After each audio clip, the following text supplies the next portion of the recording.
বলেই আপনারা দেখেছেন সারা বাংলাদেশে আমরা মব জাস্টিস বন্ধ করেছি। সারা বাংলাদেশে প্রতিপক্ষের উপরে হামলা মামলা বন্ধ হয়েছে। ন্যায় বিচার প্রতিষ্ঠার পথ ধরে আমরা এগিয়ে যাচ্ছি।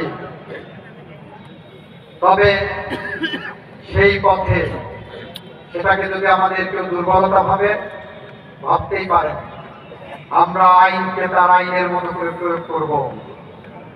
কেউ যদি ঘোলা পানিতে মাছ শিকার করার চেষ্টা করেন, অশান্ত পরিবেশ তৈরি করার চেষ্টা করেন, আমরা আইনের কঠোর প্রয়োগের দিকে যাব।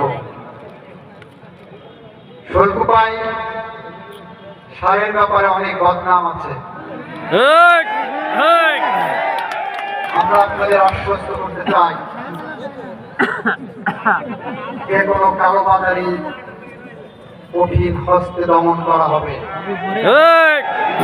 এখান থেকে কেউ পার পাবেন না। আরেকটি কথা, আপনার চারপাশে যদি মাদক সেবী, মাদক কারবারি, মাদকের সাথে সম্পৃক্ততা আছে এরকম কারণ সন্ধান পান, অনতিবিলম্বে প্রশাসনকে জানাবেন, আমার বিএনপি নেতৃবৃন্দকে জানাবেন। তাতেও যদি সাহস ভরসা না পান, আমার মোবাইলে একটা SMS করে জানাবেন।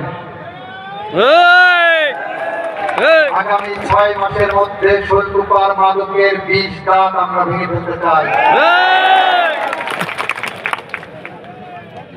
অফিস আদালতে কোনো কাজ করতে গেলে যদি আপনার কাছে কেউ উৎকোচ দাবি করেন, ঘুষ চান, তোলাবাজি করেন, দয়া করে আমাদেরকে জানাবেন। আমরা সেগুলোর সমূল উৎপাদন করব। যদি কোনো কর্মকর্তা সরকারি টাকায় না পোষায়, চাকরি করার দরকার নাই। যদি কোনো দলের নেতাদের দল করতে এসে কোটি কোটি টাকার মালিক হওয়ার স্বপ্ন থেকে থাকে, তার দল করার দরকার নাই। আমরা দায়িত্ব নিয়েছি এই সমাজ ব্যবস্থা পরিবর্তন করার জন্য। আমরা দায়িত্ব নিয়েছি শোলকুপাকে শান্ত রাখার জন্য। আমরা দায়িত্ব নিয়েছি শোলকুপাতে সুখী সমৃদ্ধ শোলকুপা গড়ে তোলার জন্য। আমরা নির্বাচনী জনসভাগুলোতে বলেছি শোলকুপাকে আমরা একটি রোল মডেল হিসেবে গড়ে তুলতে চাই। আমরা সেই পথে